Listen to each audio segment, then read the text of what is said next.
Your jump to freelance starts here. Welcome to the Jump Moment. Some people say they want to start a business. Other people say they will start a business. Today on the podcast, I have a wonderful conversation with Cody Lutz. Cody is the founder of Backyard Shreds. I love the story of how he got here. I love the pieces of the story that point to iteration and how he's needed to change and evolve over time. I love the part of the story where he talks about the catalytic moment, that thing that pushed him to make the jump. But the thing that stood out most to me was the importance of a mindset shift. Cody has a conversation with somebody and he shares that story with us. And that conversation completely changed the way that he viewed entrepreneurship and running his own business. And I think for you, if you are considering making the jump to freelance, this podcast episode has the potential to completely transform the way that you view this decision in your life. And I think that's going to be really helpful for you. I know for me, if I had heard this episode many years ago, I probably would have made the jump a whole lot sooner.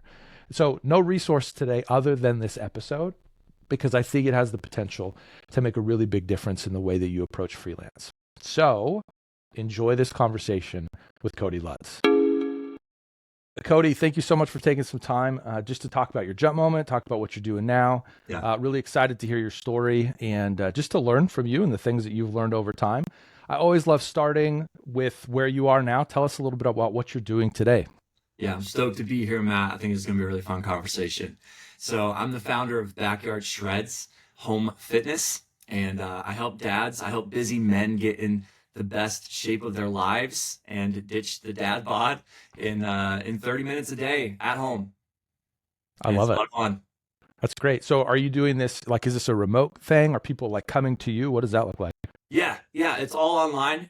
So kind of like two different options. I run a group fitness for men, a group program. So we've got this amazing group of guys who are all husbands, dads. Some of them are entrepreneurs, and they're all trying to get in shape. And we're all doing that together as a community. It's nutrition coaching and fitness coaching. And then I have a few one-on-one clients as well. That's great. I love it. I love wherever people are. Yeah, I love the online aspect of it. That is a dismantler of a pretty commonly used excuse. Oh, sorry, I'm not in the area. So that's good. So fitness is, in my mind, I always think to myself, okay, what is it then that gets somebody to this point? What were you doing before this? Were you a personal trainer before this, and this is sort of an offshoot, or what was happening before you started this business? So to back up, a little bit of background on me. I spent the first 8 years or so of my career in my 20s actually as an event coordinator, traveling around with a large 9-figure Christian nonprofit organization, traveling around the country running events. And I did that for 8 years in my 20s, saw a lot of the country, met a lot of amazing people, met my wife that way. So it worked out really well for me. And I learned a lot about leadership and people and sales and project management and that kind of thing. During COVID 2020, obviously events were not happening. And so we had just had our first kid. We were about to have our first kid, newly married. And so kind of reinvented myself and switched industries entirely, switched departments entirely, and went into tech. And I led a customer support department for a small tech company for the next 4 years, and was on the executive leadership team there, helping build that company, tripled the size of the support department over 3 years at that company. And then 2024, so just a little over a year ago, I started Backyard Shreds while I was still working at the tech company. And we'll get into that as far as how I started moving more towards entrepreneurship. But while I was still working at the tech company, started Backyard Shreds initially as a totally different business model than the fitness coaching that I'm doing now, which is another really, really valuable lesson when it comes to entrepreneurship. We can talk about more of that later. But I started initially selling home gym shed building plans. That was the businest model. Because I built this 12 by 20 home gym shed that I'm in right now. And I'm really big into fitness. And so that was sort of my first best business idea. Didn't work out quite as I expected. And as I built that fitness brand, what I found was that my target audience, what they really needed, what they really wanted, and what I really had to offer them was actually coaching. And so that was how I got into the fitness coaching. I've been doing that for about 8 months now, and it's going terrific. That's awesome. Yeah. That's a great, we will talk more about, some of those things that you learned along the way, but just that ability to continually listen. I think sometimes when you first jump, you get your audience right, but you get your product wrong. Or in some cases you get your product right and you get your audience wrong. But there's a continual listening that's happening to be able to sort of ebb and flow along with the needs that actually are happening. I've experienced that myself in my own business where I'm trying to sell a certain thing and solve a certain problem that's a legitimate problem. But if people aren't buying it, then good luck. So I love that. I think that's a great adjustment. I'm excited to hear a little bit more about that. Tell me a little bit about, so you have this kind of side thing that you're building. Was the goal to build it into something on its own? Was this like an intentional, like I want to do my own thing? Or was it I want to build something and just sort of see what happens? Yeah, no, it was very intentional, Matt. I had, a very clear moment at the end of 2023, beginning of 2024. I've had these kind of entrepreneurial fantasies for years. Yeah. My dad had his own business while I was in high school, and I had the opportunity to work alongside my dad while I was in high school. And that was really, really valuable for me in the early, front end of my working years in my career. And so and my grandpa as well has owned his own business. And so there's sort of this multi-generational thing with entrepreneurship in my family, runs in the blood, I guess. But I've wanted that and fantasized about that for a long time. In fact, in 2020, I was this close to launching my own photography business. I had done photography on the side for years, kind of always have done that. I was this close, and then COVID kind of disrupted all of my plans there and went a different direction in God's providence. But that was a building desire over years. 2024 was an epiphany and a turning point where I said, no, like I'm going to build a business in 2024. I'm going to start something, even if it fails. The next decade of my life is going to be Cody, the entrepreneur who builds businesses and learns business. That's great. Yeah. Tell me a little bit about that moment, because we build up a lot of fear or a lot of anxiety about making the jump. We always have good reasons. It's not, in some cases, maybe it's like, I just don't want to do the work. That's fine. Then don't be an entrepreneur. But there are always these reasons that seem to kind of bubble up for us. But it seems like then there's this like hard switch, it's like, today is the day now, actually. Yes, it is happening. What does that look like? Was it an event? Like, was there something that happened? Was it a circumstance, conversation? Like, I think for me, coming out of a meeting, was it coming out of that meeting? What was it that really kind of ignited that for you? Yeah. As a principal, Matt, and I see this with the men that I coach in fitness and I coach in business as well. And it's true of both. It's very true of both. Any kind of major life change, whether you're changing the way that you are treating your body, whether you're changing careers, whether it's a major shift in your relationships, when the fear of regret outweighs the fear of failure, action is inevitable. When the fear of regret outweighs the fear of failure, which is the thing that keeps us from taking action, right? It's always the fear of failure. What if? When that fear of regret outweighs the fear of failure, action is inevitable. And so that was the piece that clarified in my mind. It clarified in my mind through really a serendipitous conversation. There had been a building desire, right? So it didn't happen just in a moment that I'm like, I'm going to be an entrepreneur. But it happened in a moment. I had dinner with a 9-figure entrepreneur that I know, and really successful guy, really, really neat guy, neat story. And I had dinner with this guy and his wife, and he was telling me about this story of him starting this business back when he was in his 20s. And he's now my dad's age. His son is my age. His son's taking over the business now and leading it. And, he's done really well. And he's telling me all the things that he did, and he's telling me the stories of the business and getting things started in the early years, and just different businesses that he started and that didn't work and that failed. And, now decades later, seeing the fruit of that persistence. And this is a guy that I always kind of idolized and just kind of put him in this different category of people. Like those type of people, like they're this amazing, special type of person that I could never be. I could never do that. And hearing him tell his story and talking to him, I realized like this is a regular guy. Like he's incredibly disciplined, right? He is incredibly smart, but he's not some kind of savant. He's not necessarily any smarter than me. He just did things differently than everyone else. And so he's gotten different results. But I could do the things that he did theoretically and get similar results.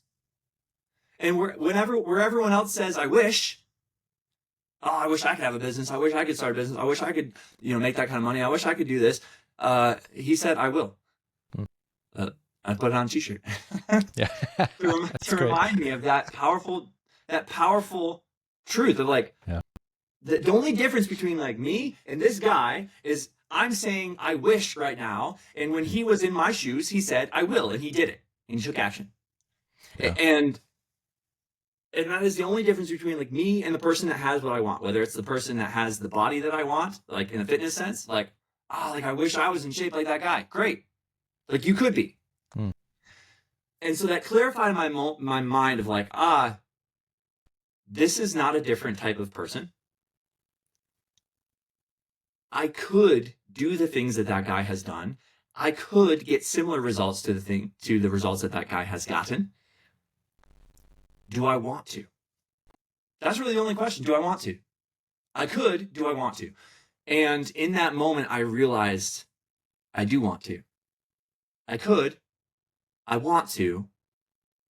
And then the only question left was, will I?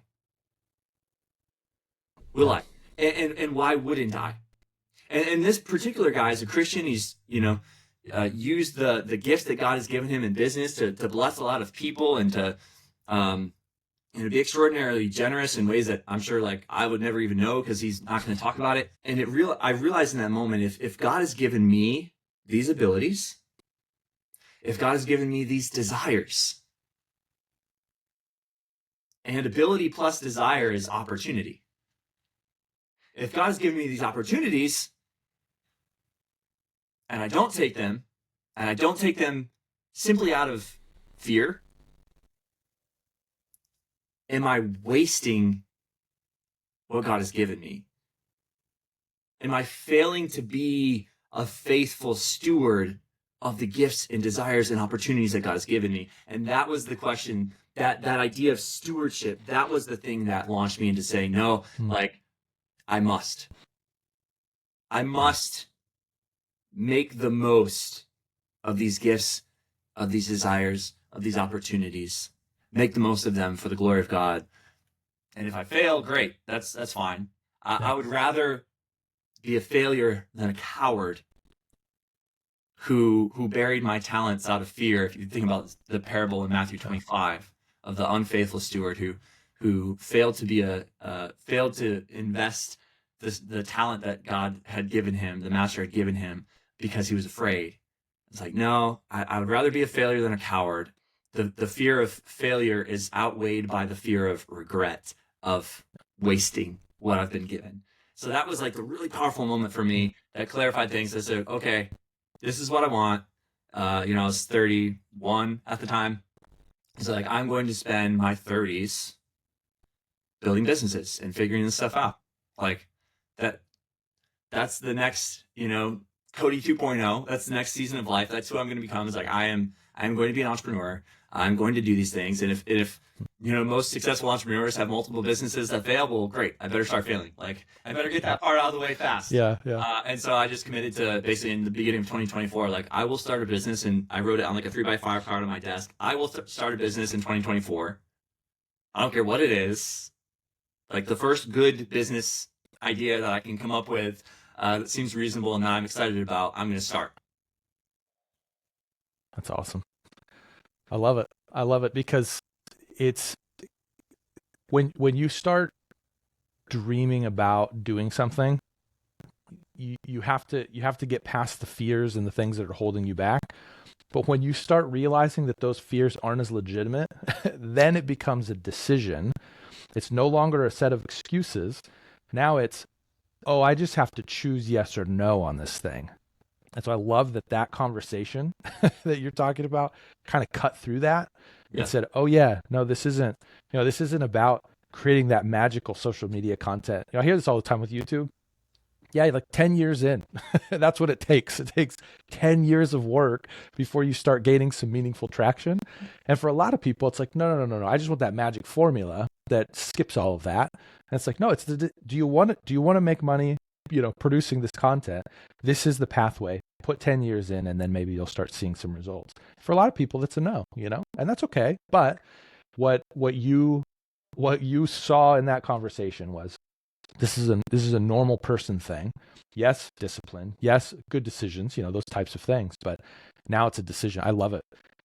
That's so good. Was there something specific that was kind of holding you back to it? Was it just that, was doing your own thing, entrepreneurship, was that abstract and kind of vague and not clear? Or were there fears or hesitations? Was there something specific that was kind of holding Cody 1.0 back from becoming Cody 2.0? Yeah, I think it was a few different things. On the one hand, there was a desire for stability. That was the thing in 2020 that kept me from launching. And sometimes that's okay. When risk increases in one area of our life, what we tend to instinctively do is decrease risk in other areas of our life. When stability decreases in one area of our life, what we inherently try to do is increase stability in another area of our life. So 2020, there was a lot of increased risk with COVID and things like that. And there was a lot of increased unknown or instability with being newly married, becoming a father for the first time, things like that. And so, it was the scale of risk, offset the opportunity, or offset my desire for risk in starting a business.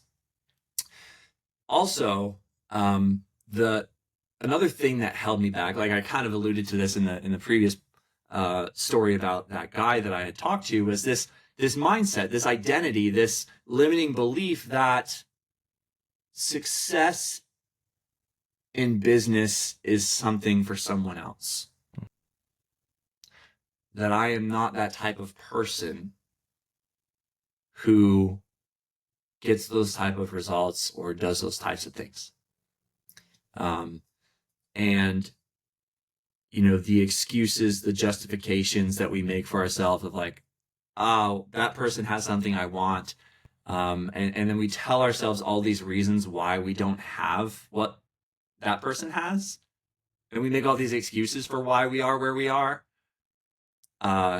And rather than just being honest with ourselves and saying, yeah, it just hasn't been a priority to me to do the things that person has done to get the things that person has gotten. And then we speak honestly to ourselves about our actions and we take ownership of our actions and our priorities and our responsibility there, then we actually can have a lot more agency in changing it. And so that was a shift as well. That was a piece that was holding me back. I think also there was this lack of realization. There was a false sense of security in the W-2. That is one of the biggest changes that I have had in my mindset since becoming an entrepreneur as well, is that I think it is a false dichotomy of, becoming an entrepreneur is risky and being a W-2 employee is secure. When you are a W-2 employee, you are the founder and CEO of you. And you have one business, which is Cody Lutz Incorporated, and I have one customer, which is my boss.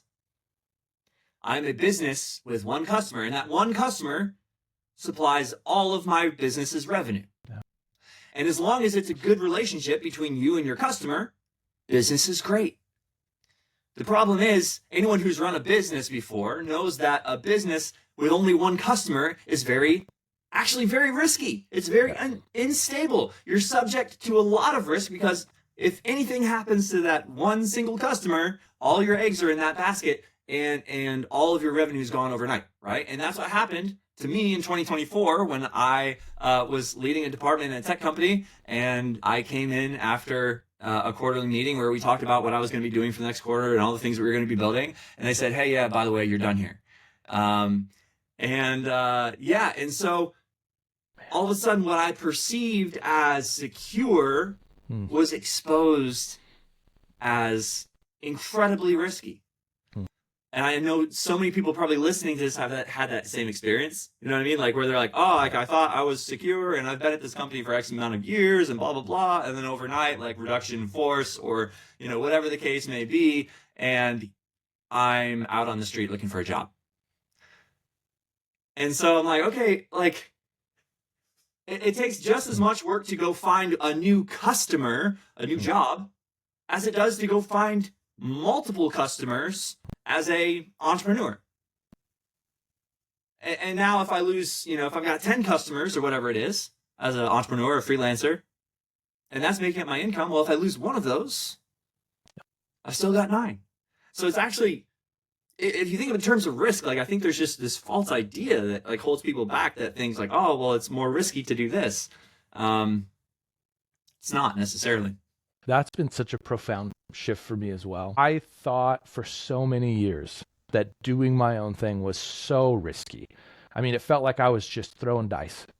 See what happens. Maybe I'll make money, maybe I won't. And there are so many levers where you can control what's happening that I recognized. And that's the big one for me is if I lose a client, I already have the momentum of my business. And so I'm not starting from zero trying to get a new job. You know what I mean? I can continue to operate the systems, processes, procedures, whatever, you know, the approach strategies to continue to build and to acquire new clients. And it just feels dramatically less risky. And so I love that you bring that up. I don't love that you went through it, although on some levels I'm sort of glad because it's propelled you into something great that you're doing. So in that sense, it's a little bit of rocket fuel, but it is such an important mindset shift to think of it that way as this is in some cases a lower risk of operation, I think. And so yeah, I love that. And that, so I told my wife, you know, I came home early. You know, and my wife's all concerned. My kids came running up to me in the yard when I got in, you know, 11 o'clock in the morning or whatever it was after I got laid off. And I came in and the kids just, you know, they're blissful, like Dad's home early. This is great. Best day of the week. And, you know, I knelt down and hugged them. Lucy's, my bride, standing there concerned. And they said, Dad, are you working from home today? I said, I'm working from home today, and I'm working from home tomorrow, and hopefully for a long, long time. Yeah.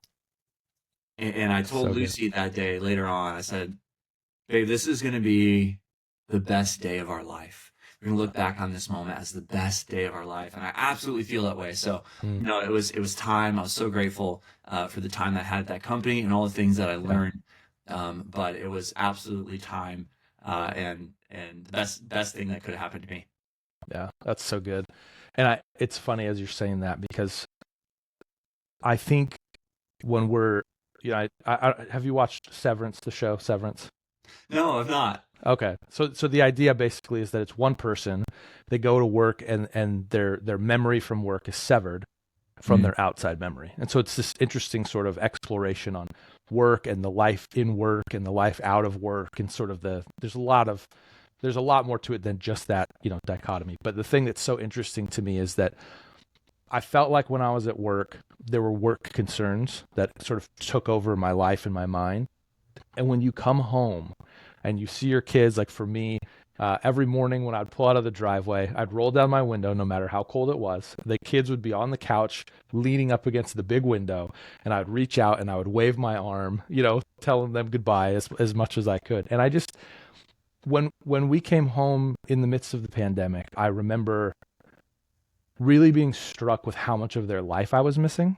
Yeah. and how much I didn't know about the nuances of their day to day. So they're both homeschooled. And so it was sort of like even more that I was missing because I wasn't seeing those things. And so I don't know what it was about the way you told that, coming home, kids running up to you. And I'm just thinking to myself, man, that's the moment, that's the thing. Clocking into work, I never felt that way.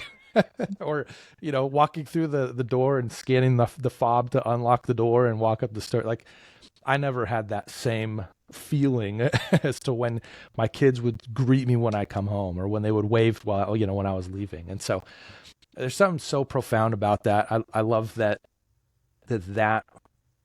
typically difficult, sorrowful moment was the beginning of something just incredible. I love that. It's a beautiful story and a beautiful way to kind of explain it. So the next question was, what kind of pushed you past those fears? But I think I have a sense of what pushed you past those fears a little bit. Was that it? Was that kind of the launching pad for what you're doing? Yeah. When I started Backyard Shreds in beginning of 2024, I had in mind that I was going to build this as a side thing, get to a comfortable level of revenue in the business, and I'll make this nice, smooth transition, quit my day job, I think. And so losing my day job before I had any revenue, after literally 10 days after I had launched my first product on the website, and before I had any revenue with a pregnant wife, was not my plan. Yeah. For how I would, step both feet into full-time entrepreneurship. Yeah. But in that moment, we looked at our options. We had lived very conservatively with our cars and our house and things like that, our lifestyle, well below our means for a long time. And so we had quite a bit of savings stacked up. And so we had something like a 6-month runway. We looked at said, okay, like, what are we going to do? We're going to go get another job. We're going to go all in on this business thing. And we looked at our expenses, and we looked at our savings. Said, hey, like, if we make $0 for 6 months, I think we're okay. And so that, previous discipline that we had with our finances really did pave the way for the ability to make that jump. And that's just something that I think is so, not to be underestimated. And I know that not everybody has that opportunity, and I understand that, but so that's what we did. And we said, hey, I can always go back. I can always go get another job. I'm never going to have an opportunity like I have right now, where I have a brand, I have a business idea, I have everything kind of ready, and I have no obligations to anyone. And I have minimal expenses. Life is fairly stable as far as family and stuff like that. Like, we had our 4th kid on the way. But it wasn't our first rodeo. You know what I mean? It's like, it's different when it's your 4th kid versus your first kid back in 2020. It's like it's different stage of life. Let's go for it. And that was one of the things that helped overcome the fear. The fear is always there, The fear is always there. The biggest thing is to not let fear keep you from doing the thing that you know in your heart that you need to do. Like, fear is fine as long as it doesn't keep you from doing the right thing, because that's cowardice.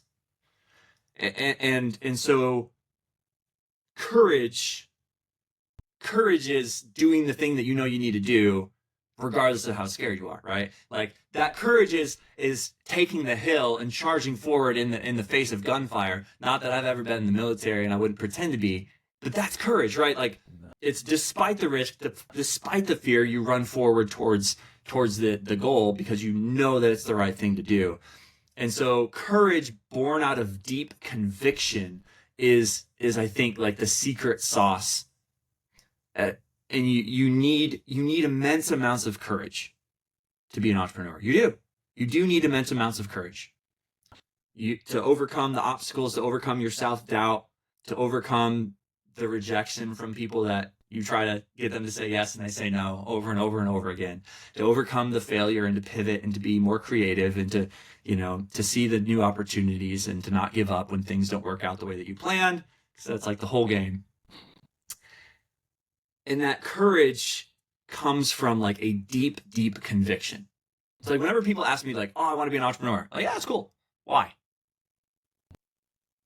Because you are going to have multiple days where you wake up and go, why am I doing this? Why am I doing this? Should I be doing this? Should I be doing something else? Am I putting my family, at risk in our financial situation? We're living off of our savings for 6 months. And and everyone else is looking at you and everyone else is going to go, dude, you should really just go get a job because it's a lot safer. Like, you got 4 kids to think about. And all the things that people say that I've heard, that people have said to me, and like well-meaning, because they love you, they care about you, they want your best for you. They're not, necessarily doubting you, but they're concerned. And it's very hard to not internalize that when you're like thinking those thoughts about yourself.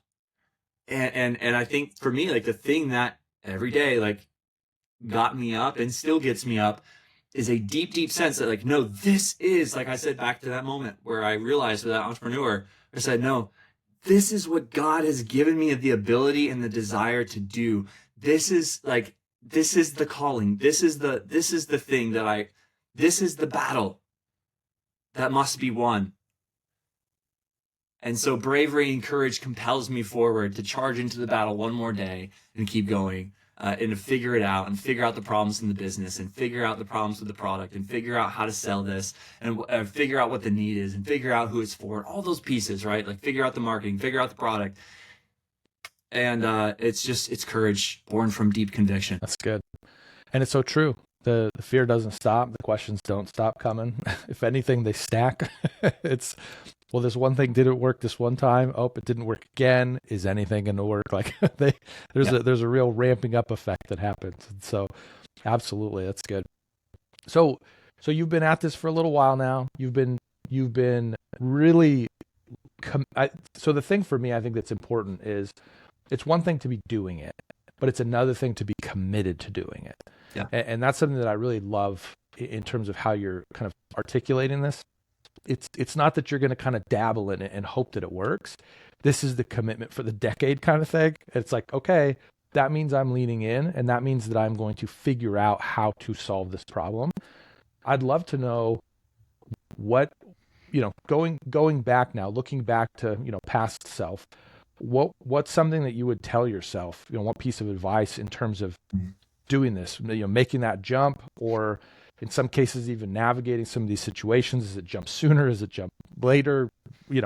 What does that look like? What kind of advice, comes to mind for you? First of all, I think, and this is not so much an advice that I would tell myself,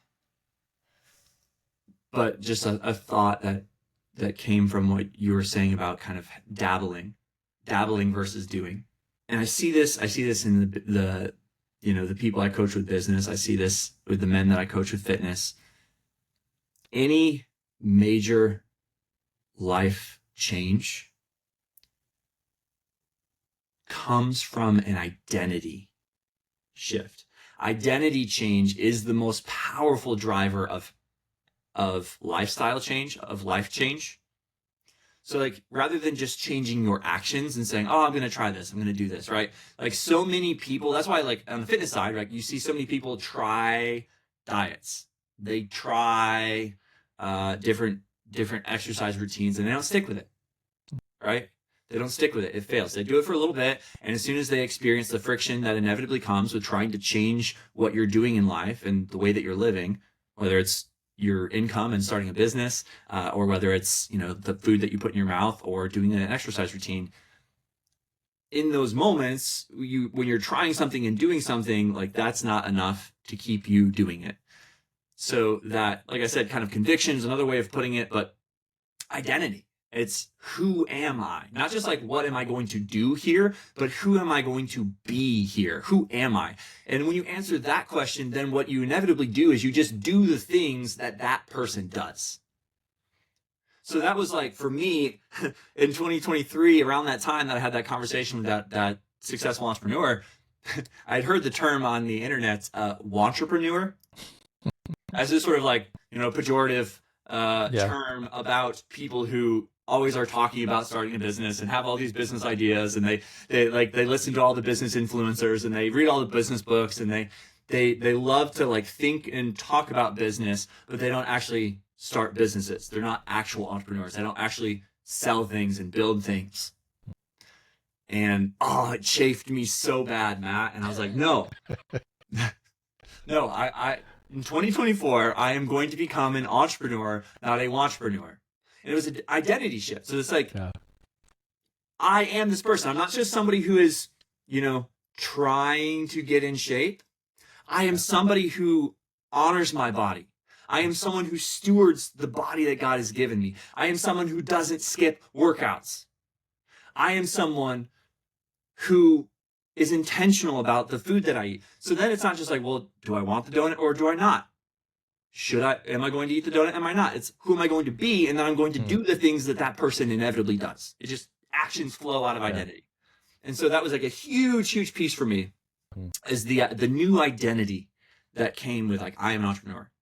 So I guess advice number one is don't let it just be something that you're going to try. Because I see so many entrepreneurs, new entrepreneurs do this too, where they just like try stuff. And trying stuff is great, like testing, experimenting. What they inevitably do is they just like, they're always just sort of like, they're never really committed to anything. And so they start a bunch of little businesses that never really go anywhere. Like any one of them could be successful, but they're just like not really committed to it. Whatever the case may be. So identity, conviction, your why, get that locked away. As far as advice about like starting a business, this is the number one mistake that everyone who ever starts a business makes, inevitably. And you'll probably laugh because you'll be like, yep. Every new entrepreneur makes this mistake. Don't make this mistake. People inevitably think that they have to build something and then sell it. The most important lesson that every entrepreneur needs to learn first is to sell and then build.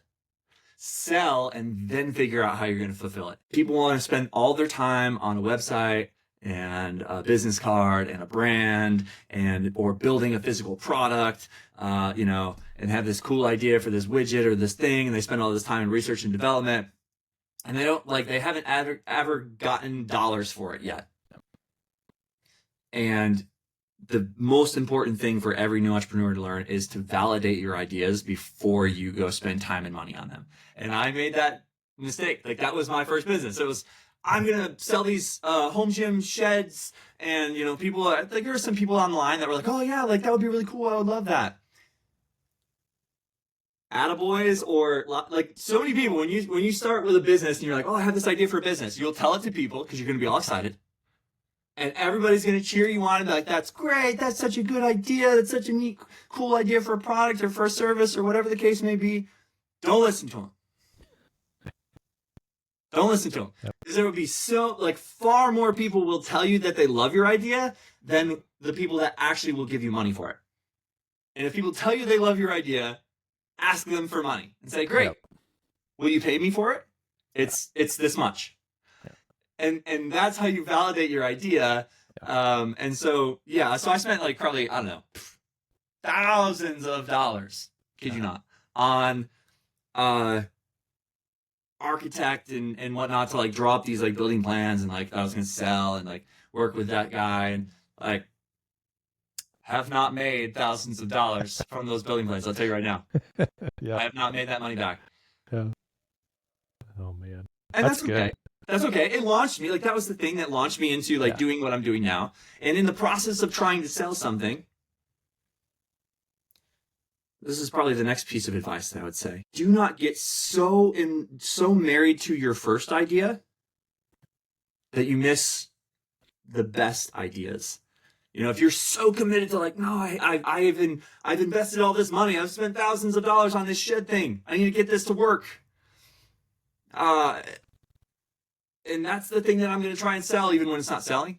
And people don't actually want that you don't pivot to the thing that people actually want, fitness coaching, right? For me and my business, or whatever the case may be, it's often not your first idea that takes off. It's the ideas that come from trying to sell that thing and listening to your audience and going, oh, this is what my audience actually wants, like you said earlier on.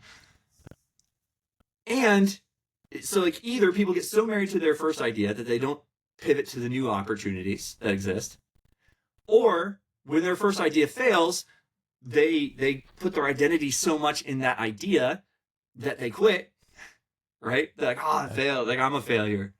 It's like, no, you just had a failing idea. Like, go find another idea and that one will work. So yeah, don't get married to your ideas, and don't wrap your identity around that idea as either. And that's a common, common pitfall for all of us. Yeah.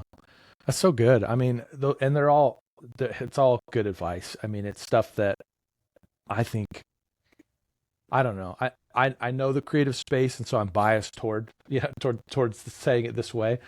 My creatives are just so bad at this. I mean, because we love creating, like I love teaching. And so the first thing I did when I started Lunchtime Heroes, the name of my business that serves churches, I immediately went to build a course. Immediately. Like, I don't even know if I probably was fully finished my job, where I was leaving, but I hit the ground hard. I was like, I'm going to record this. And I did. I put all these hours into it, and I think it's a good product, but it's not the product that anybody was asking for, apparently. Yes. And so I think that's the tension that we tend to fall in love with the process of creating. And I think what's tricky, and this is true for all business, I would say, I'm learning more and more that this isn't just a creative's problem. I definitely know it is a creative's problem, but we really do have to pay attention to the thing that people are looking to buy. Mm-hmm. That doesn't necessarily mean that we can't add more to it. Doesn't mean that we can't make it better than what they're wanting it to be, but we have to start there. And so I've done this even in my own business, where I've had to retool the way that I'm offering services. I think that this one thing will be really helpful, but nobody's buying it. And then there's this other thing that it's like, well, yeah, I mean, I can do that. Okay, well, that's what everybody's buying.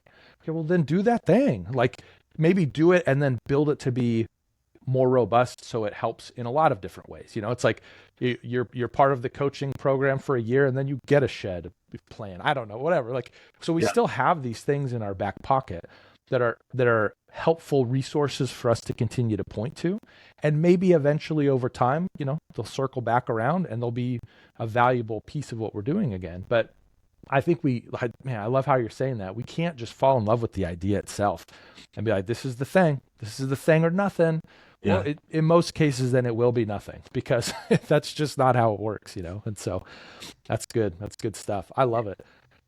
It's really great to hear how you've approached all this stuff, to hear the iterations that have had to happen, and even the way that you've kind of learned these lessons, as you're building and as you're leaning in. And I just really appreciate your commitment to this. I appreciate that there is this sort of declaration of, this is the thing I'm doing. I keep coming back to that because I think that's such a profound shift for a lot of people.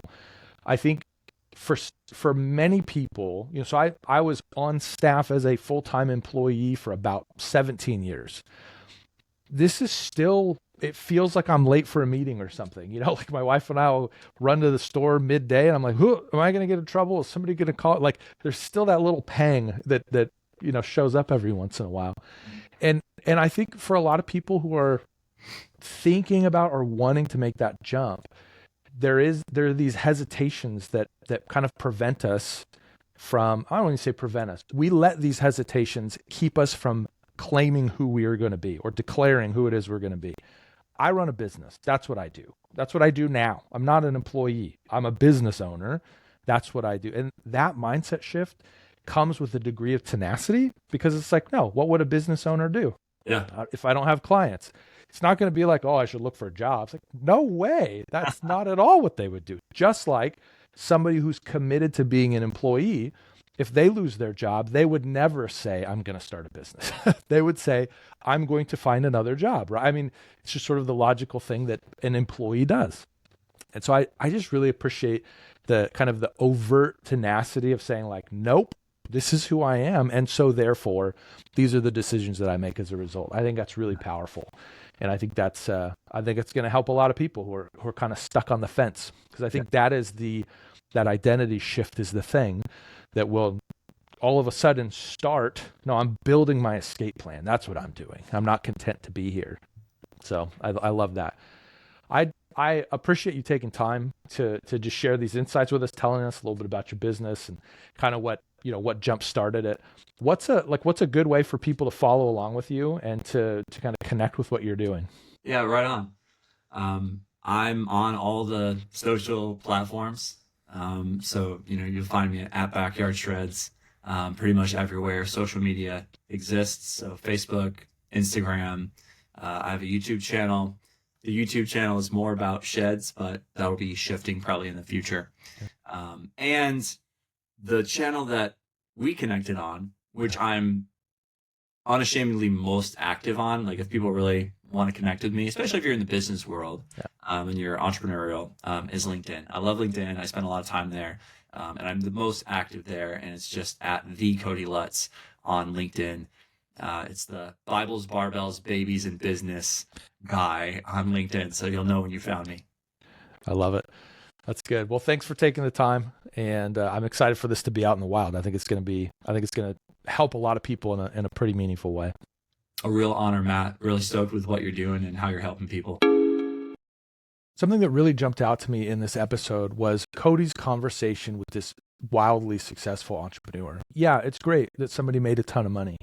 But the powerful thing to me was this realization that this was just a normal person. One of the things that Cody is really challenging in our conversation, and this story was kind of the highlight of it for me in the sense that it really focused on this problem.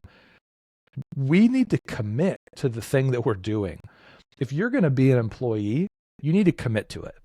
If you're going to be an entrepreneur, you need to commit to it. If you want to make the jump to freelance, you need to commit to it. When we live our lives in between, it only breeds discontent. And I say that because that's where I spent a lot of my time as an employee. I wanted to start my own business. I wanted to make the jump to freelance, but I continued to see myself as an employee. I never saw myself as a business owner. Even when I had ventures that showed some success, I let my insecurities and really my seeing myself as an employee prevent me from really leaning in and being tenacious about making this thing work. Whenever we try to dabble in something, it's just not going to yield the results that we're going to need if we really do want to make the jump to freelance. So I hope that Cody's story is encouraging to you, but I also hope that it's challenging to you because I think there's a lot of wisdom in what he's sharing, and you and your business will benefit greatly when you embrace I will as opposed to I want. Thanks for listening to The Jump Moment. To find support for your jump to freelance, join our community at jumptofreelance.com.